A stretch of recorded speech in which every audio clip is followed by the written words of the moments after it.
যে সমস্যা, এই সমস্যা নিয়ে আমরা অনেকবার আন্দোলন করছি, মেমোরেন্ডাম দিছি। কিন্তু আজকে আমি দুইটা কথা বলতে চাই যে এই রাস্তাঘাটের যে নর্মাল পাবলিক, আমার বাড়ি এনআইটি, আমি জানি, আমি ডেইলি টাউনে আইতে লাগে।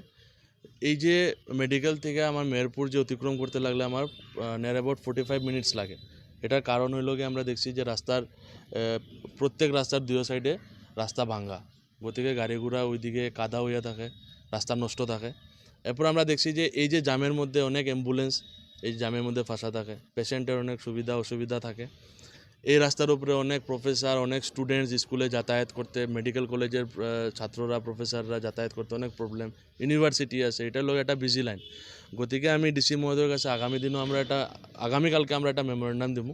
আর সবচেয়ে বড় যেটা এই জায়গার মেইন ইস্যু, যে রাস্তাঘাটের যানজটের মেইন ইস্যু হইল গিয়া অবৈধভাবে যে পার্কিং ফেসিলিটি ছাড়া অনেক নার্সিংহোম এই জায়গায় ব্যবসা চালায় যায়। আমি তদন্ত করিয়া দেখলাম, আমি কিছুদিন আগে জয়েন্ট ডিরেক্টর অফিসে আমি ভিজিট করছিলাম, তখন আমার জয়েন্ট ডিরেক্টর অফিসারে প্রায় 12টা ডকুমেন্ট একটা নার্সিংহোম খুলতে গেলে এটা লাগে। এটার মধ্যে trade licence, blue print, layout, consent to operate, pollution control board, biomedical waste ডিসপোজালের জায়গা থাকতে লাগবো, engagement letter of joining radiologist, pathologist, তারপরে engagement letter of joining doctors, ANM, GNM এর নার্স। এগুলা অনেক সার্টিফাইড জিনিস লাগে, যেটা গভর্নমেন্টের ফেসিলিটির আন্ডারে আয়। সঙ্গে সঙ্গে আমি ডেভেলপমেন্টের এই জায়গায় আমি যোগাযোগ করছিলাম। ডেভেলপমেন্টে আমরা কইছে উইদাউট পার্কিং তারা কোনো ধরনের কোনো লাইসেন্স প্রোভাইড করে না। একটা নার্সিংহোম খুলতে নার্সিংহোমের মালিকের নিজস্ব একটা পার্কিং ফেসিলিটি লাগবো, যে জায়গায় গাড়ি যাতে পার্ক করে, আর এই পার্কিংয়ে যাতে যানজটে যাতে সমস্যা না হয়। 1 নম্বর। 2 নম্বর, যে কোনো হসপিটাল, নার্সিংহোম, প্রাইভেট নার্সিংহোমে লিফটের ফেসিলিটি থাকতে লাগবো।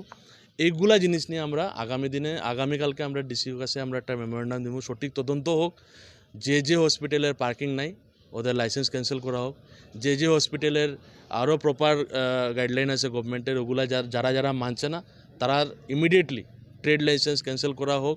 তারা যদি ব্যবসা করতে হয়, অতদিনে অনেক পয়সা কামাইছে এগুলা বিজনেসম্যানরা, অন্য কোনো জায়গাতে গিয়ে পয়সা কামাওক, ওই জায়গাকে নিয়ে বড় করিয়া সুন্দর করিয়া করুক। এই ইমার্জেন্সি লাইনে যে পার্কিং ছাড়া যে ইমার্জেন্সি লাইনে এই জায়গায় একটা ব্যবসা চালার, এই ব্যবসা বন্ধ করা হোক। এই ইমার্জেন্সি লাইনে আমরা দেখছি যে অনেক মেডিকেল কলেজ আছে, এনআইটি আছে, ইউনিভার্সিটি আছে, অনেক বড় বড় স্কুল আছে, যাতায়াতের সমস্যা হয়, ছাত্ররার অসুবিধা হয়। এটা যাতে ইমিডিয়েটলি বন্ধ করা হোক। আরেকটা আমি রিকোয়েস্ট করবো পিডাব্লিউডি আর পিএইচই ডিপার্টমেন্টরে, যে আমরা দেখছি পিডাব্লিউডি রাস্তা বানাইলে 3 নম্বর দিন আয়া পিএইচই রাস্তা কাটিয়া পাইপলাইন ঢোকার। এটার কি সমস্যা আমরা আজকে পর্যন্ত বুঝলাম না। পিএইচই পাইপলাইন ঢুকাইবার কাজ শেষ করার পরেও রাস্তা কেন ঠিক হয় না? এটা কি তা পিএইচই আর পিডাব্লিউডির কোনো মিলিভগত স্ক্যাম নেই, যে আমি রাস্তা বানাইমু তুই রাস্তা ভাঙ্গিস, আবার আমি স্কিম আনমু রাস্তা বানাইমু তুই আবার রাস্তা ভাঙ্গিস? যাতে এগুলা জিনিস জনসাধারণের উপরে সামনে যাতে তুলিয়া ধরা হয়, এগুলা স্ক্যাম নি। রাস্তা যদি বানানোর পরে যদি রাস্তা ভাঙ্গে, তো এটা ভাঙ্গিয়া পিএইচই যদি ভাঙ্গিয়া যদি জলের কাম করে, তো এই রাস্তাটা পরে কার দায়িত্ব ঠিক করার? পিএইচির দায়িত্ব নি না পিডাব্লিউডির দায়িত্ব?